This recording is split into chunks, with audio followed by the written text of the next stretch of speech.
In today's video, I'm going to teach you how to upload documents in a Confluence page. To get started, open the Confluence page where you want your document to appear and make sure the page is in edit mode.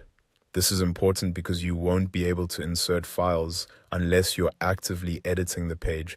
Once the editor is open, take a moment to find the exact spot where you want the document to be placed. Choosing the right location helps keep your page organized and makes it easier for other people to find the file later. When you've found the right area, click directly into that section of the page, then type /files. Confluence will show a list of suggestions as you type. From those options, select image, video, or file. Even though the label includes images and videos, this is also the option you'll use for documents uploads, so go ahead and choose it. A small pop-up window will appear.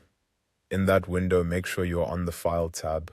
This matters because Confluence may offer different ways to insert content, and for a document upload, the File tab is the correct place to be. Once you've confirmed that, click Upload. After that, your computer's file browser will open.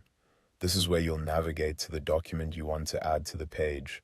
Take your time to locate the correct file, especially if you have multiple versions saved on your device.